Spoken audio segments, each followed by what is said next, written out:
In this tutorial, I am going to show you how to hide or show news and event icons on your TradingView chart so you can keep your setup clean or more informative. Don't forget to like and subscribe. First, open TradingView and go to your chart screen. Once you're inside, right-click anywhere on the chart area to open the Settings menu. From the menu, click on Settings and a new window will appear with different chart options.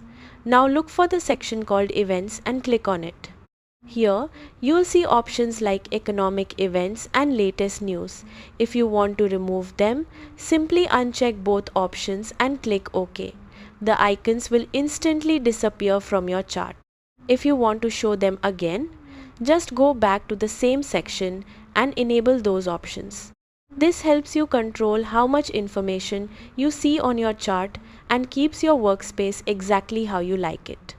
That's it. Now you know how to show or remove news and events on TradingView.